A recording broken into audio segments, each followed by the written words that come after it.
Hey there everyone, here we are doing the Lessons of A Course in Miracles, and today we are doing lesson number 183.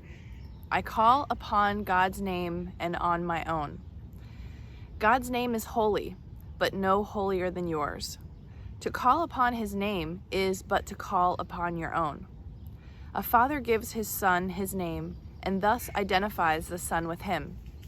His brothers share his name, and thus are they united in a bond to which they turn for their identity. Your Father's name reminds you who you are, even within a world that does not know, even though you have not remembered it. God's name cannot be heard without response, nor said without an echo in the mind that calls you to remember. Say his name, and you invite the angels to surround the ground on which you stand and sing to you as they spread out their wings to keep you safe and shelter you from every worldly thought that would intrude upon your holiness. Wow, saying God's name. Repeat God's name, and all the world responds by laying down illusions. Every dream the world holds dear has suddenly gone by, and where it seemed to stand, you find a star, a miracle of grace. The sick arise, healed of their sickly thoughts. The blind can see and deaf can hear. I have a jet skier about to go by. Or is that a boat? That's a boat. The sorrowful cast off their mourning, and the tears of pain are dried as happy laughter comes to bless the world. Repeat the name of God, and little names have lost their meaning. No temptation but becomes a nameless and unwanted thing before God's name.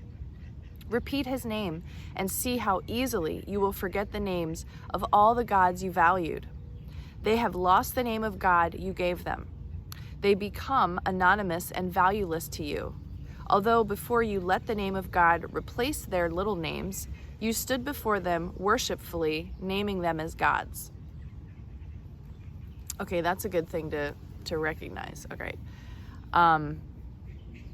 Repeat his name and see how easily you will forget the names of all the gods you valued. So this is our worshiping idols reminder. They have lost the name of God you gave them, so those idols are no longer God. They become anonymous and valueless to you, so that'll happen over time with consistency and practice.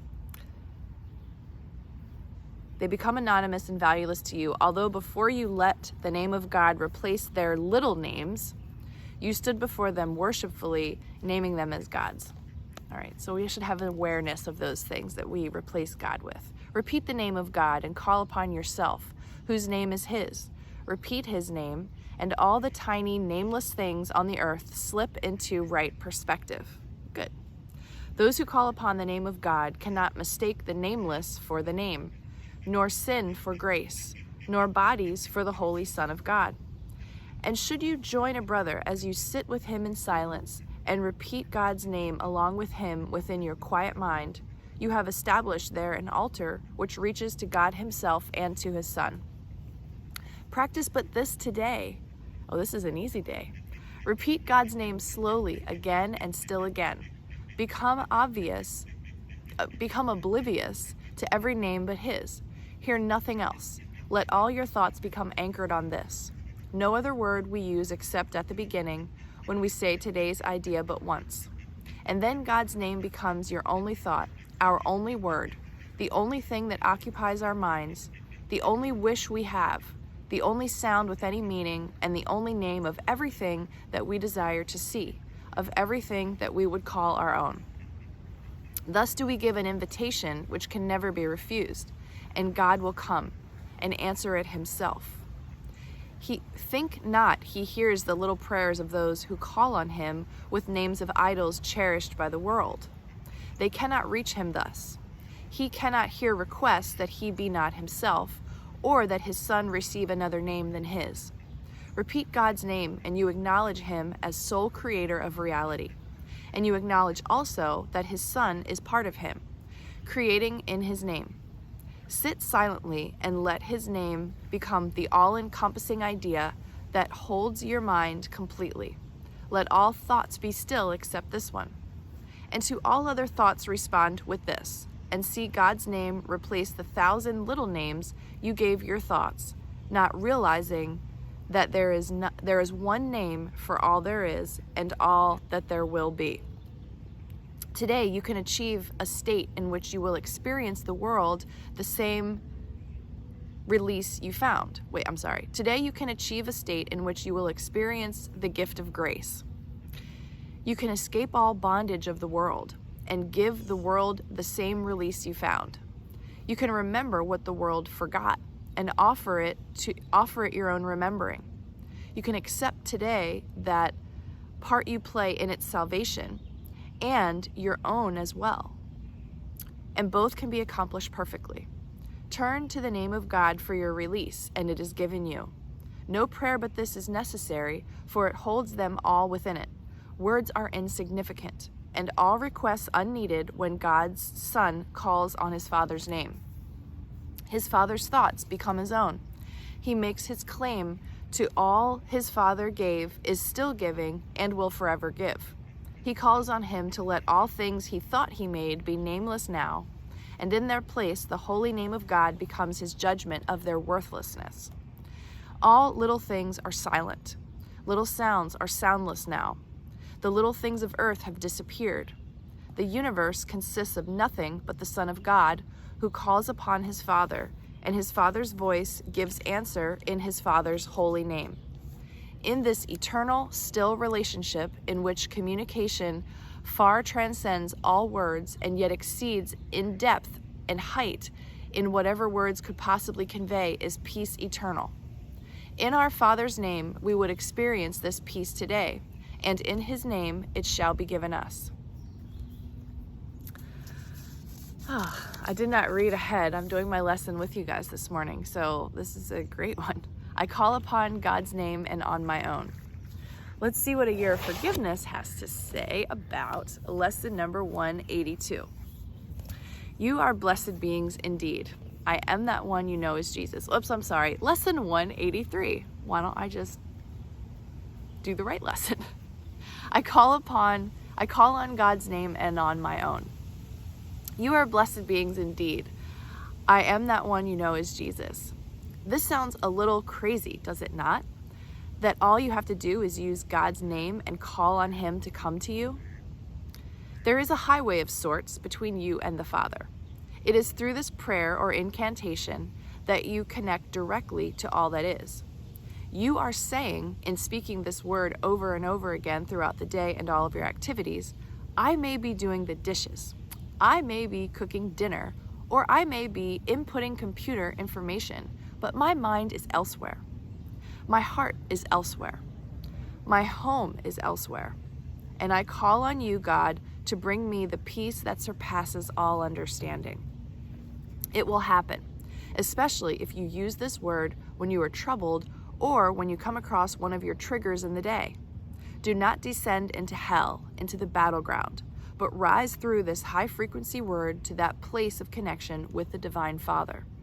It is a miracle that you are all here with us today. You continue to choose these lessons above the temptations of the world. Way to go!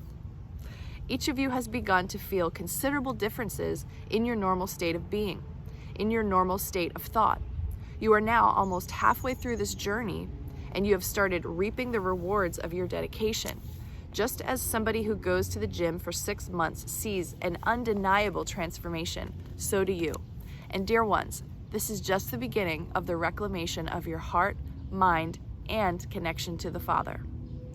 I am that one you know is Jesus, and we will speak to you tomorrow.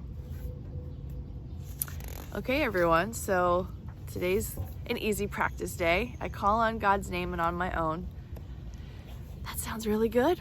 I'm gonna definitely use that today as the day progresses, and I hope that you are feeling the same way. I mean, honestly, what's happening right now is basically everyone I know has gone through some sort of hell recently. It is July of 2022, the 2nd of July, and yeah, there's just been a lot of people experiencing some serious upheavals in their lives. And I just feel like that transformation, the part of transformation where the outer coating of the seed has to crack in order for nature to do its beautiful job, and then the tree grows or the plant grows. It's like there's this real explosion and kind of death that's happening right now to a lot of people. And yeah, so when I think about today's lesson, it's not just like I say God's name and everything gets healed and goes perfectly again, but it's like, no, I'm still feeling a little heavy. I'm in the middle of a transition. There's a lot of stuff coming up in the future. I don't have clarity on it. It doesn't make me feel good. And yeah, like there's just going to be a lot happening in the next month. And I feel like just, I'm going to have to take a lot of responsibility to do things and in collaboration with other people. And anyway, so I'm just not like hugely excited in the moment. So I feel like calling on God's name is going to help me come back to the present and move through this muck place that I'm in right now. And I think a lot of people are recovering from medical issues or going through terrible, like challenging things with their bodies right now. And yeah, it's just like people are having a hard time. So yeah, I don't think this is about like a magical, we say God and everything's great. It's like we say God and we can continue moving through with grace and with moments of peace, going through these really challenging, interesting things that we've created, of course, in our incarnation here on earth at this time. So have a beautiful day, everyone, and I'll see you tomorrow.